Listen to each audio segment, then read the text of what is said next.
खबरें शामिल करें कि शोबिस की दुनिया से photo and video sharing app Instagram पर जारी अपने वीडियो पैगाम में नुमान मसूद ने कहा कि वो अमूमन मदाहों से खुशगवार अंदाज में गुफ्तगू करते हैं, मगर इस बार उनकी आवाज़ में परेशानी इसलिए है क्योंकि ये मसला सिर्फ इनके ज़ाती कारोबार तक महदूद नहीं बल्कि इनके दोस्तों, मुलाजमीन और रेस्टोरेंट इंडस्ट्री से वाबस्ता बेशुमार अफराद के रोजगार से जुड़ा हुआ है। उन्होंने बताया कि हालिया महीनों में जंगी सूरत हाल और हुकूमती पाबंदियों के बायस रेस्टोरेंट बिजनेस शदीद दबाव का शिकार है। अगरचे कारोबारी तबका हुकूमती इक़दामात को समझते हुए ताउन की कोशिश कर रहा है, मगर मौजूदा हालात में रात देर तक खाने पीने के मराकज़ बंद करने की पाबंदी ने मुश्किलात में मज़ीद इजाफा कर दिया है। नुमान मसूद के मुताबिक गर्मियों के मौसम में बेशतर लोग दफातर से वापसी, आराम और रोज़मर्रा मसरूफियात के बाद रात के कुछ वक्त एहले खाना के साथ गुजारने के लिए बाहर निकलते हैं और पाकिस्तान में फैमिली एंटरटेनमेंट के लिए रेस्टोरेंट, कैफ़े और काफ़ी शॉप्स अहम किरदार अदा करते हैं। ऐसे में जल्द बंदिश कारोबार को बराह रास्त मुतासर कर रही है। किंजा हाशमी और अली रजा इन दिनों अपने नए ड्रामा सीरियल की वजह से मदाहों की तवज्जो का मरकज बने हुए हैं। दोनों फनकारों को अक्सर मुख्तलिफ तकरीबात में एक साथ देखा जाता है, जिसकी वजह से सोशल मीडिया पर इनके ताल्लुकात के हवाले से इस तरह की बातें की जा रही थीं।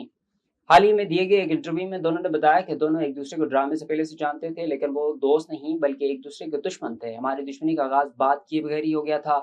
किंजा हाशमी का कहना था कि हमें एक इश्तिहार के लिए एक साथ साइन किया गया था। प्रोडक्शन की जानिब से हमें अलग अलग कमरे में दिए गए थे, मगर मेकअप रूम एक था।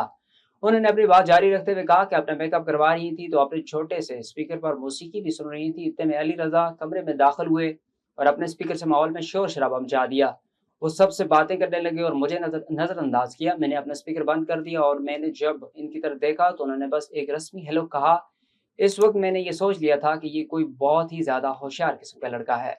न्यूयॉर्क में एक हालिया इंटरव्यू के दौरान मिलिसिया ब्रीरा ने इंकशाफ किया कि अक्टूबर 2023 के बाद फलस्तीन के हक में सोशल मीडिया पर आवाज बुलंद करना, इमदादी रवाबत शेयर करना और इंसानी हकूक के हवाले से खुलकर बात करना इनके लिए पेशा वराना सतह पर भारी साबित हुआ। उन्होंने बताया कि इन्हीं सरगर्मियों के बायस इन्हें मशहूर से अलग कर दिया गया।